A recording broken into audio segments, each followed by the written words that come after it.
what's the common denominator among you three that really makes the Grayces work? Is there one? I mean, is it an influence? Is it a passion for a certain type of music or anything like that? What is it that you guys all click on the same level? Or does that happen at all? Oh, well,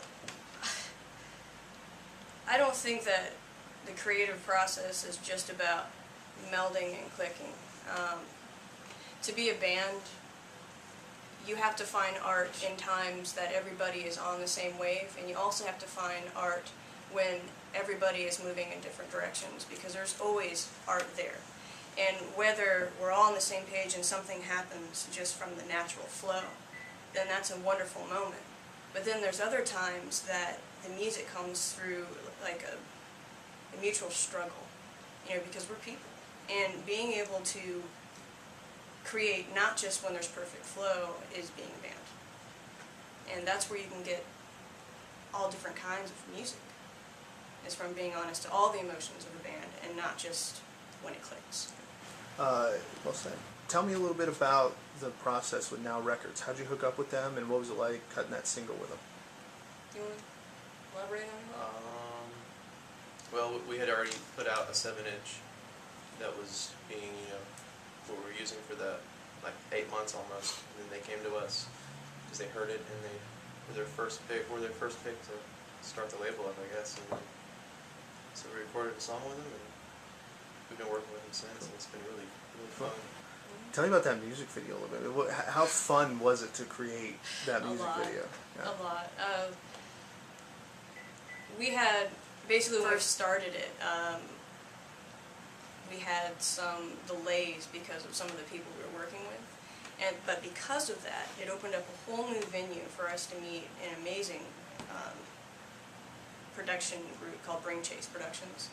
And we wound up working with them instead and just started all over again, and it wound up being a blast. Cool. So, tell me a little bit about, I know you've done the Now Records thing. Do you plan on doing more singles with them, or are you riding that high right now? What's the current situation with Grayces?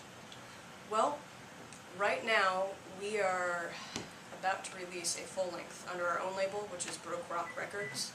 That's what we released our debut 7-inch on, and now we're going to release our full length. And that is just with us. But I have recently talked with the Now Records boys, and we are talking about releasing another single. And I was going to ask you, I'm glad you brought that up, about Broke Rock. And that is your label, independently the Grayces. Are you courting other bands on it right now? Not as of yet. Okay. I think to be in a position where you can truly help other artists, you have to be honest and be in that position. And definitely would love to help other artists out, but we need to make sure that we're in the position that we can, otherwise it's not good for them, which is the whole point. You have a philosophy behind that too that's been published. On the website. I think it's fun that you guys have like a mission statement of sorts, something that's kind of a foundation for these things that you have, and that one had a lot more to do with time and the continuum of it and where music exists on there. So what is the goal with Broke Rock, especially in terms of what you wrote there? Mixing a little bit. While standing steadfast and realizing where you are at the moment. The goal with Broke Rock is to, number one, to create something into existence. And then realize that it can be there from what we're trying to do now and also be there for the future. So basically Broke Rock for future idealism is going to be something that we can use to grow and to help other people when it's available to do that. Is that what you're asking? Yeah, totally. The label is basically a professional catalyst into the business of music right now. And right now, the industry is just wide open for everything, so you can do anything almost right now in the music industry. So that's what stands there for now in the future as well. Cool. That opens up the opportunity to ask about influences, though. Especially you're talking about bridging the gap between old and new. Absolutely. So there certainly is a vibe with Grayces that crosses just about every platform of any kind of rock or punk that you could think of. To be honest, I think it really traverses that. What are some influences that you guys have in common that you all bring to the table for the Grayces that make it happen? Sorry, it's like you can listen to a lot of music for their whole life and then be like, okay, you know, you've heard almost everything, and then eventually, I personally don't have a record collection like of CDs or an iPod full of music, but you know, I hear new stuff that I haven't heard, and then I hear a lot of old stuff that I really dig from the 50s, 40s, and on up. And it's just all the music just comes together in the back of your head, and you can't really think about it all the time. And you're not trying to, like, you know, take from it, you know, as copying music or something. You're not trying to like rip off a song or something, but you know, it's everything in life too. Just everything you do comes together in the back of your consciousness. An amalgamation of stuff. I don't even know. When you need it, it's there, or anything like that. Absolutely. I soak it in. Yeah. Galen is subconsciously, Music libraries right inspired here. by his musical, I mean, everybody That's has a good. different take on music, and we all grew up on different things, and we came together in a whole different kind of a way. I mean, as long as it isn't pop rock country, I really don't mind what kind of music I'm listening to, just to give it a shot. It's got something that I can continue on what I'm supposed to be doing, or take myself away. It just kind of depends on the mood that you're in. I would say what we have in common musically is that it's the Grayces music. That's what we have, that is our common music. That is our inspiration that we share collectively. And I think what makes it possible for that music to happen is because each one of us has our own unique past and our own unique enjoyments of music. And we do sit around and we share what we enjoy and what we find with each other, and that is, that's very important. But I think the reason why our music is the way it is because we all have such different taste, and it becomes an eclectic soup bowl of expression. Well, tell me what may have influenced you, what has influenced you that we may not hear in your sound. Something that would be surprising. I'm not talking like a Vice, I mean, it could be if it's really influenced you, but I'm really trying to. And let me preface it by saying one of the goals of our content is to draw lines between things that may be prominent popular music and music that influence them that people may not have heard of, so that those fans will give that a chance. Absolutely. And so on. Draw that connection, which sounds like it fits well with the Baroque rock, especially in the Grayces kind of philosophy. So I'm kind of curious, what influences you? You may not hear in the Grayces sound, but drives your passion to make music and create. It's just it's a broad question. I have to be honest, some of the first music that I absolutely enjoyed when I was young was intense classical, because of the power of the delivery, the emotion that was interwound in the notes.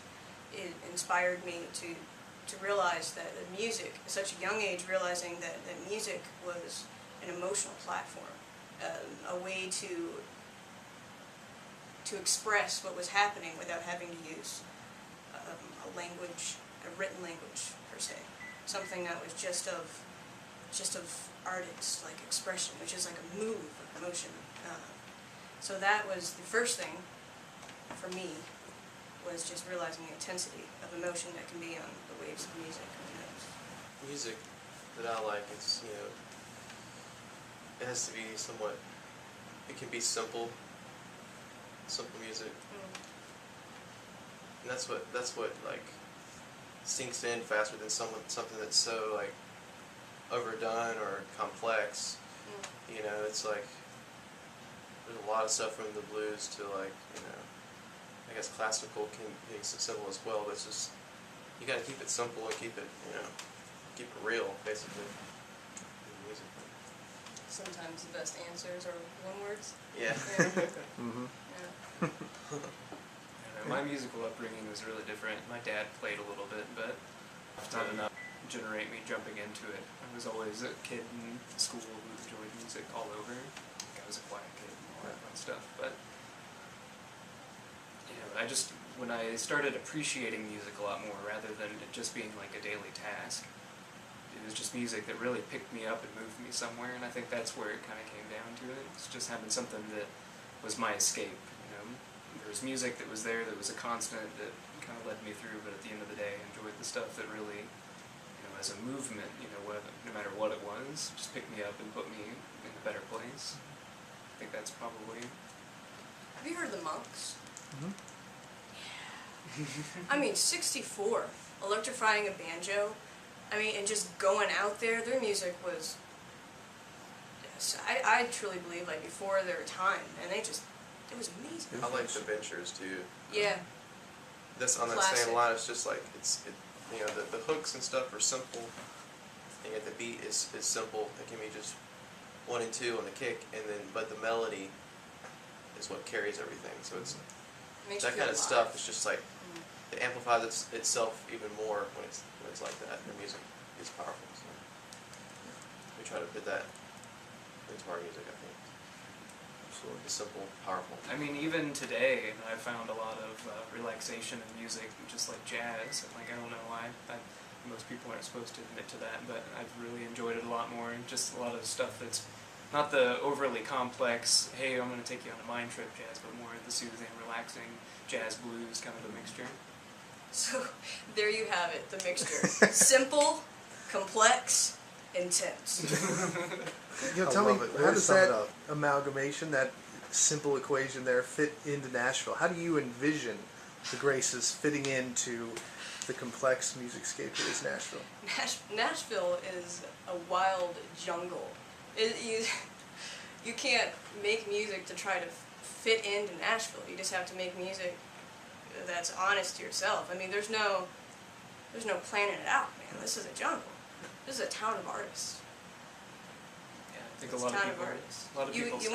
You wanna be able to play music in Nashville. You have to be honest to your music. So you're saying that, you know, anything but pop country. And actually, as much as this is a great place to be for pop country, it's also a pretty good place to be to contrast that. So, you know, I'm kind of curious, on a daily basis, you're living here all together, what influence does Nashville have on the music you make?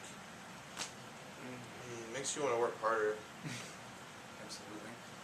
Yeah, it's a stressful world out there in Nashville trying to play music and get everybody to come out there because, you know, people don't pay a lot to come here. If you go out of town, then everybody's there to dig it. But here in Nashville, it's so swarmed up with every musician that's here. It's crazy. Everybody here is playing broke rock, basically. Yeah. Yeah. And even over just the last couple of years, you notice a huge influx of people coming from everywhere, like big towns like Los Angeles and anywhere in California, New York, all these places that are known to be, the big towns for that kind of stuff. And Nashville's just kind of been stepping up its game as it comes to collecting musicians, but as it comes to putting out, something memorable, Absolutely. that's where everybody's working the hardest, I guess, waiting for that moment.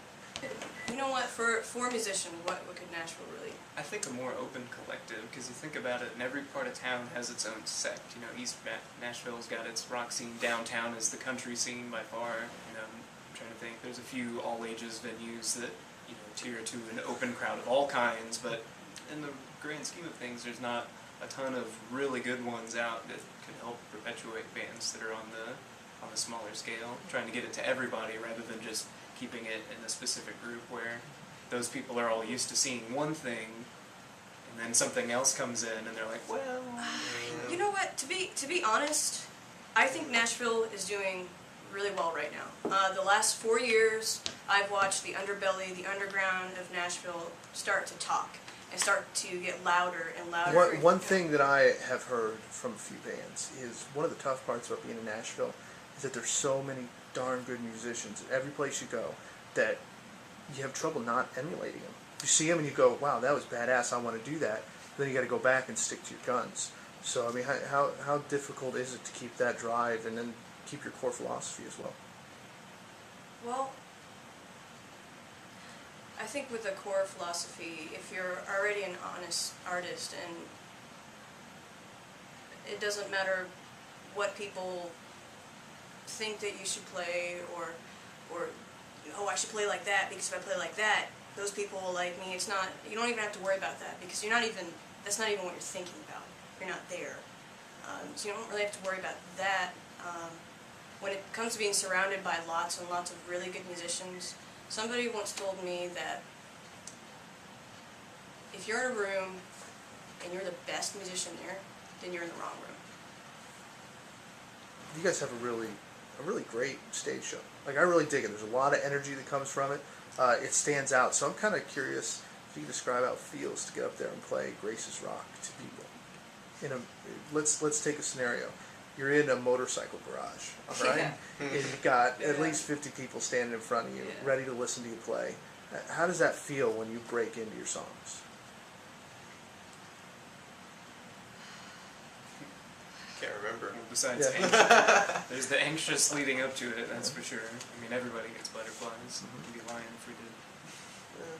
But I it don't get goes too away. much butterfly, Yeah, just but- once you get ready to get up there, once you start setting up the gear and Each show's different, and you never know what it's gonna feel like and what it's gonna sound like. And as soon as you hear the guitar and you hear the instruments come up, it's just coming out of you.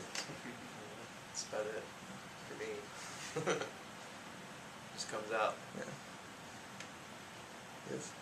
Yeah. It's absolute freedom.